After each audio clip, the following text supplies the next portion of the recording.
I've been advised that there's a really, really funny video of Tim Pool appearing on the Alex Jones program, and I guess it's crazy, like super, super cringe streamy. Let me see if I can find it here. Oh yeah, here it is. I do want to briefly take a look at it with you guys. I haven't seen this yet. Let's see. Well, Tim Pool of Timcast, ladies and gentlemen, is here in studio with us. A surprise guest this evening. Surprise to who? What does that even mean? A lot of folks are coming through Austin this week. It's great to have you. I really appreciate the great show you do, and I guess you're libertarian, pro-freedom, pro-First Amendment operations, and how you've defended me when I've been censored up front. One of the things that's really common when Alex Jones has a guest on that talks a lot is Jones starts to look visibly bored. No one else would. So thank you so much, Tim, and congratulations on all your success. I mean, you've been successful. I've known about you for over a decade, but you're really topping the charts now. So congratulations. Thanks. Appreciate it, man. Thanks for having me. Well, it is great to have Tim Pool here in studio with us. Again, Tim, you got pretty excited earlier hearing about this Jeff Bezos story. Yeah, but I do want to say one thing before we talk about this, because I heard you mentioning how I called you up and everything. Well, actually, I was mini golfing on this fine Sunday with my girlfriend, relaxing. And oh, is this now? Does he mention his girlfriend a lot now? Because remember, there was that thing where it sort of seemed like maybe there were elements of incel going on, where he was saying like he doesn't have a girlfriend because everybody else has a problem or something like that. Is this a thing now where he's regularly dropping that in? Guys, tonight we had a skeleton crew. This never happens, and we just had a lot of technical problems. Is his mic working? Because it is working. Can you hear it? It is working. I don't hear him in my ear, but that's fine. Start over, brother. Go ahead. So it's Sunday, and I'm chilling. I know you were like, hey, would you come on the Sunday show? And I'm like, look, it's Sunday. Very rarely get any time to do anything, and I was mini golfing with my girlfriend. But then I knew you were second girlfriend mention doing the show, and I was like, I really do want to see the show being done. And then I came over, and then I'm like, let's just do it. And so I ended up coming on. Well, I'm glad you're here, and it was sometimes we have a few hiccups. We just rush somebody in. That's what's great about the way you do it with podcasting. It's a lot easier to do stuff than this big, giant, fancy studio. I may just get rid of all this and just go kind of simple like you guys are doing. I'm saying the opposite. I'm like, man, wow. We're down here in Austin doing a variety of shows.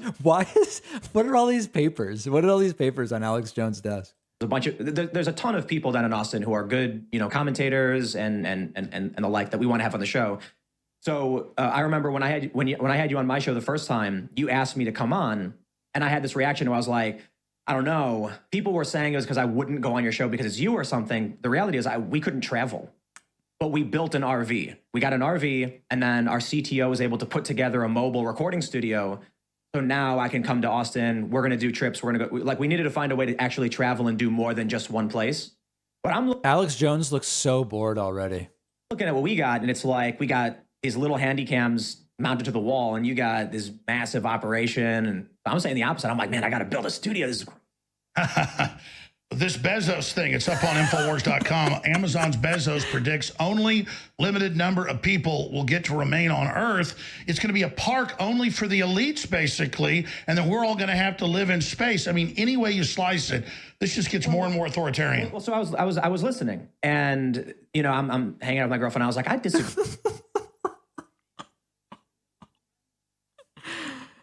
Oh man, third mention of his girlfriend. Is there something weird about that? Like, I haven't watched this yet, but the first time he mentioned my girlfriend, there was a weird tinge to it. We are 2 minutes and 48 seconds in. He's mentioned the girlfriend 3 times. Hold on. Who were you hanging out with again? Agree with him on that one.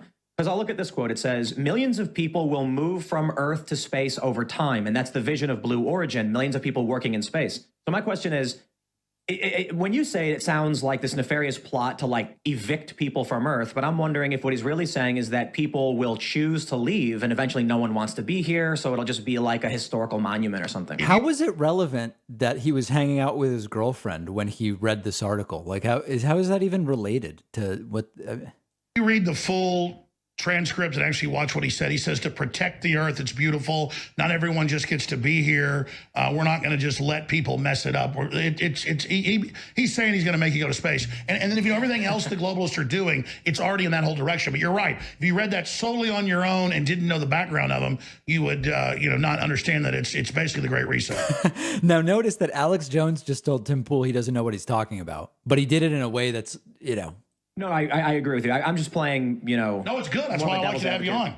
Because I can't get mainline liberals on, just like you can't get them on your does he think Tim Pool is liberal? show when I'm there. And I wouldn't call you a liberal, just kind of a classic American pro-freedom guy. You've tried to get liberals on. So I like people challenging me. It's crazy, too. I was having a conversation with someone about... What do you mean he's tried? Didn't Varsh go on? Didn't Stephen Kenneth go on? My political positioning. And it's crazy that if you are for the truth, if you are Russiagate, complete and utter garbage. And if you from the beginning said it was, and I didn't, you're right wing. And then eventually when I came around, now I'm right wing. Well, he voted for Trump. Even the way I was treated by Google was as a left wing commentator. So in other words, it sounds like he's saying others identified he was right wing, even when he's still alleged to be left wing. But he's like, and eventually I did come around. So it seems like those people were right. I would read the news about Russiagate. I'd say, oh, well, the New York Times is saying this. This is really interesting. Let's give the investigation a chance. Now that it's all bunk and we know it's bunk and I say it's bunk and here's the evidence, now they're like, that's right wing. Kyle Rittenhouse is a really good example. From the beginning, I had witnesses on my show. We had 5 different witnesses, journalists with video Anybody know what he's talking about? footage giving us their account. And I said, self-defense. But the narrative from the left was always that a white supremacist traveled across state lines with a gun. Simply by being for the truth, you're right wing or something.